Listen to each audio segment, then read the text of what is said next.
Hello everybody, welcome to my channel. Thank you so much to all my regular subscribers for your fantastic support and particularly your generosity lately with some donations, much appreciated. And welcome to any one of you who might be new to this channel. The purpose of this is an update on some of the previous predictions I've made, just with some things that were in the paper today, which I thought were quite interesting because it's kind of exactly what I've been saying, and both of them regard things that no one would really ever have expected to be happening. I'm also going to be talking a little bit about China, lithium electric cars, and COP26. A little bit about Boris Johnson, so some information there that you might be interested in. And yeah, just general stuff. So I think we'll get on with it. Just a message that, annoyingly, I recorded two yesterday, and when I played them, I'd forgotten to mute something in the background, so there was all this background sound, so unfortunately I have to do those again. But to tell you what they're about, one is a prediction for the Queen. As you know, if you're in the UK, there's a lot of speculation about her health, etc., etc. And the other is the economy, with particular reference to the Nixon shock chart of 1971.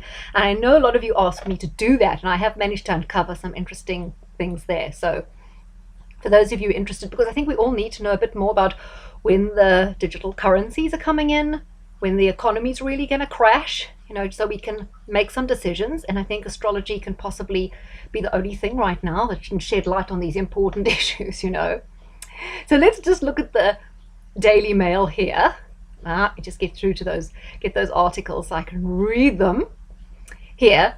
So the one was, you have to choose between Ukraine's freedom or buying gas from Putin. Boris Johnson issues warning to the EU over Russia. He accuses Moscow and Belarus over contriving to create a migrant crisis on the Polish border. I don't think Russia or Belarus have anything to do with a migrant crisis. It may possibly be more to do with the Western countries destabilizing Syria, Afghanistan, and Iraq with wars that were, according to a lot of people, illegal. And what about that other misadventure in Libya that has turned the country backwards? It's turned it from a stable and one of the most prosperous countries in Africa to open slave markets and migrants pouring through. I don't really think it's Russia causing these migrant crises. And they're being exacerbated, obviously, by the NGOs and George Soros, who have political aims. Really. Then it says Russia is plotting to shatter Europe with Belarus migrant crisis and a buildup of troops near Ukraine, says NATO. It warns about aggressive actions, and pro-Putin TV channel says Black Sea tensions are at boiling point. Now, I am also hearing from a friend of mine that her relatives in Poland are stocking up, and they're very worried about Russian aggression. Now, when I look at those headlines, I think of the prediction I've been making over a number of vlogs for, I think, 3 years now, that there will be some sort of war between Europe and Russia. And you can almost see how that could happen now, particularly as with this whole climate thing, the whole of Western Europe are giving up their gas, their coal. And so more and more reliant, when, of course, all these other iffy technologies like wind and whatever aren't working, on power from Russia. And you see the pipeline, which Biden gave the go-ahead, while shutting down the North Dakota pipeline. Of course, he's giving the go-ahead to Nord Stream 2. Russia can still pump in their gas, and as we saw at the beginning of October, charge astronomical prices for it because they know that the other countries are going to be desperate when all the other things aren't delivering. So they're almost handing Putin a victory. But you could see how this could end up in some sort of conflict, and they're kind of building it up by saying all this Russia. But when it really is the pro-Marxist forces in the West that have literally handed Russia all this power through their capitulation to the communist green lobby. I mean, there we were back in 1989, 1991, with the fall of the Berlin Wall, etc., and the breakup of the Soviet Union, thinking that communism was over. But it had metastasized. It had taken root in all the institutions, from the civil service to the universities and everything in the West. And it just took on another form. And now the latest communist takedown is this whole green agenda. Get rid of your fossil fuels, of which there are 4,000 years worth of fossil fuels of coal. More's being discovered all the time. Boris Johnson closing all our coal-fired plants, closing the North Sea gas, making us totally reliant on all these what I would call iffy technologies, and the nuclear, which can't keep up because our nuclear power stations are past sell-by date. It takes decades to build new ones. We can't even do it. We have to get the French and the Chinese to do it. And what do you have to do? Rely on gas from Russia. If they're handing Putin the power, and then they're saying, oh, he's aggressive, he's this, he's that. They're handing the power over to him and China. Just to say briefly about this other story, would the US survive a civil war? The nation has seen all the notable horsemen of the apocalypse that historically herald strife and revolution, etc., etc., says that article. And as you know, I've been talking about America having their Pluto return, Neptune return, and the high possibility of civil war. You can see, I mean, the blue states are becoming increasingly Marxist, totalitarian. They are decaying. They're becoming economically non-viable. Then we have the red states who are trying to maintain freedom of speech. They're trying to keep business going, trying to be more pro-free market. How are these two compatible in one country? There's a huge divergence going on. But you notice how this whole thing of left and right is on its head, because people who are far right, they call like people who are pro-Trump like far right or whatever, but aren't the left far right? They're the totalitarians. They love the lockdowns. They want total corporate control. And then the people on the right tend to be saying, we want freedom, liberty, freedom of choice, my body, my choice. It's all flipped on its absolute head. So let's just get back to Russia and to Putin. Now, I know Putin makes a lot of the right noises, but, you know, does he mean it? Because he comes out of the KGB. He's very clued up. He's very sharp. He's very strategic. He's not like all these Western, the Macrons and the Theresa Mays and all these others that come out of banks and Goldman Sachs and Rothschilds, because a lot of the leaders now in the West come straight out of the banking world, or they've just come out of PR. They've always been sort of political apparatchiks kind of thing, or out of lobbying. They haven't got a clue what's going on. They're from the soft banking world. Putin's hard. He knows what really goes on. He understands the intelligence community. He understands the tactics in the Soviet Union of undermining the West. And notably, they say that while with the miners' strikes in the 70s and that, the miners were stand-up people. They weren't communists. But the Soviets and the KGB infiltrated the unions from which they were able to push the strikes and the communist agenda.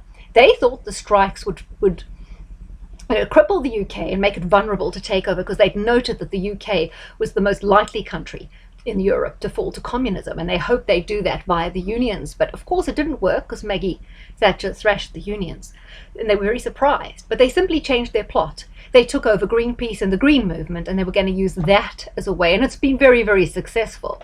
So at one time there were like good people in Greenpeace who were really interested in the environment. They kind of left when the Marxists took over, and at the same time we know the Marxists have taken over the teachers' unions, so they're pumping out all the Marxist education. They've taken over the civil service, the university. They've had the slow march through the institutions, and they all what's driving this agenda and pushing us all towards this climate thing, which is absolute economic capitulation. Without the reliability of coal, you can't make steel, you can't have any heavy industry, you can't do any mining, so it rules that all out for countries that are going to go this green route. Without the ability to use coal and without the ability to have industry, how are you going to have an army? You can't make your planes, your tanks, how are you going to build a nuclear reactor? Heavy industry, it's concrete, it's steel. You're not going to have coal. You're going to build all that in green energy. It's not thought through. The country will become ridiculously pricey. All manufacturing will have to be sent to China. Russia will become a strong country because they can do manufacturing. They have a competitive advantage through having cheap fuel, because they are not on board. Putin knows this climate thing is a hoax. He had a set of special advisors do a conference to find out if it was true. He had, I think it was the guy who used to be the head of the Romanian secret police, Ceausescu's secret police, went over there. He became a climate investigator. They had a series of experts report to the Kremlin. They said this is nonsense. He understood at that point that it was merely the new way of taking down the West. So what we have in Russia really under Putin is a gangster state. He's a good gangster leader, which is why he has to be very, very tough. But he understands how to control that country.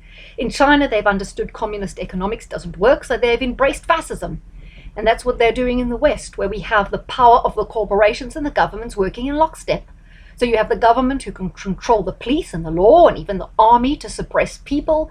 They can use their monopoly on force to ensure that the corporations get their own way. The corporations can use the government as a vehicle to make money. They can sell things to the state that the taxpayers are paying for. And the corporations can carry out censorship because they're better with the technology, far greater than the government ever can, and they can help the corporations, the social media, can help the government run all sorts of schemes like the passports, etc. So we have fascism. There's no free market because this brand of fascism that they have in China, that's increasingly notable here, provides the big corporations with total stability. They don't have to worry about new governments coming in because they know they control whoever is in power in the government. And the smaller players don't have a chance because they're able to get more and more power through their interaction with government.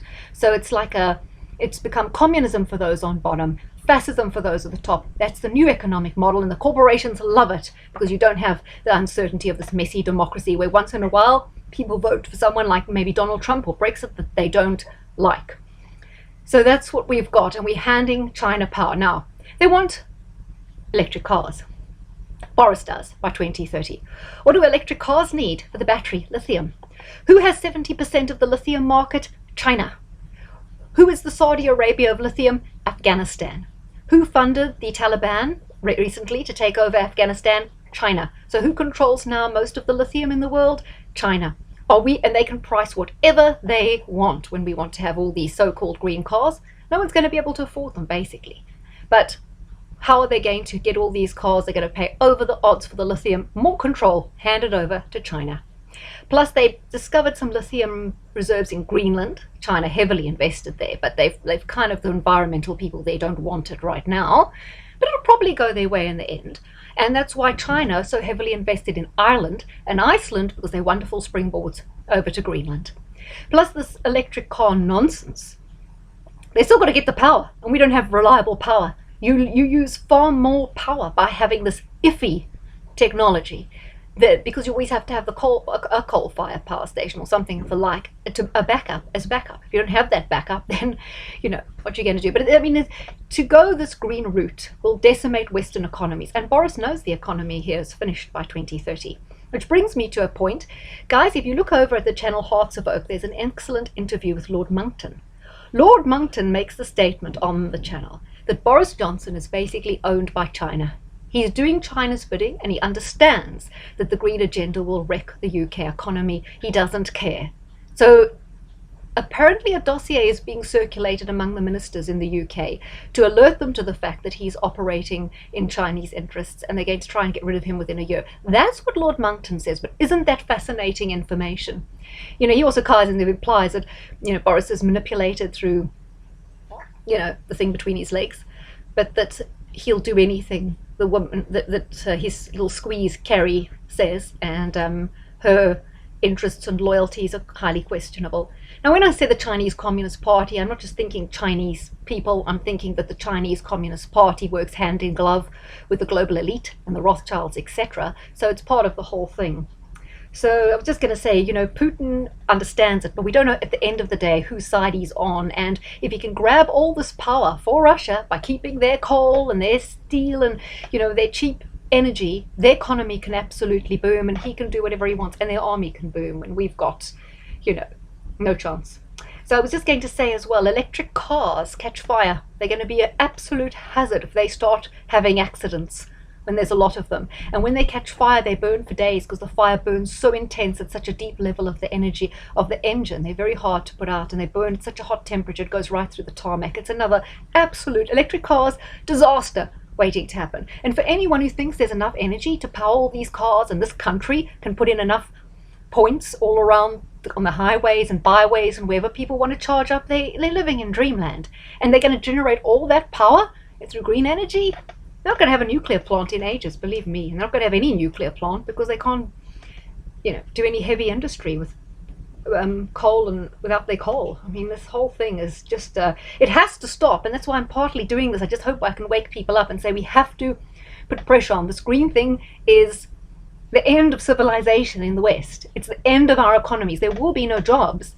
And there are going to be no manufacturing jobs, no working class hands-on jobs. What is everyone going to do? Work in a call center and Tesco and Amazon depots. It totally cuts out all the better paying blue collar jobs. And I mean, not everyone's going to have a white collar job either because of the AI coming in. So people just need to be more aware of what's coming down the road there.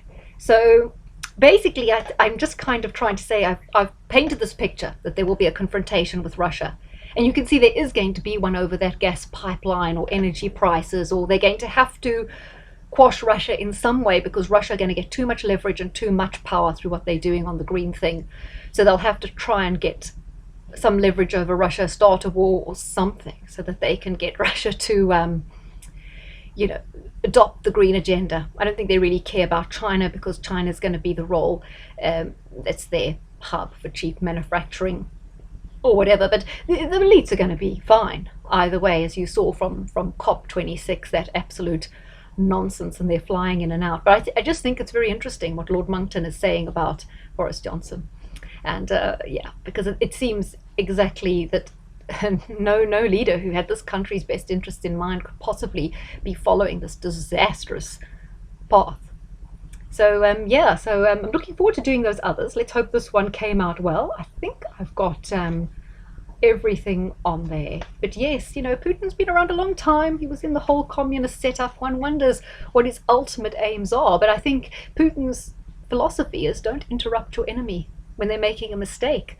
And maybe this was all a very, very clever plan of the communists all along. So it was kind of, break up Russia, make everyone relax, and communism is gone while it quietly begins to work its way. Because that Marie Strong, who set up the Rio 1992 conference, who started the whole sustainability thing, Agenda 21, sustainable development, he was formerly of the oil industry, closely tied to the Rockefellers.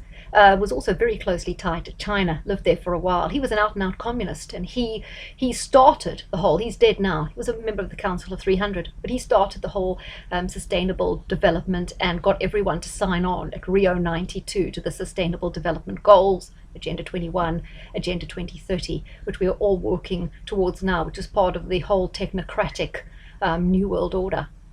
So I hope you enjoyed that, and I hope it's going to upload nicely. As I say, I had to record this one twice too because I also made a mistake. So hopefully that came out well. I'm going to be really frustrated.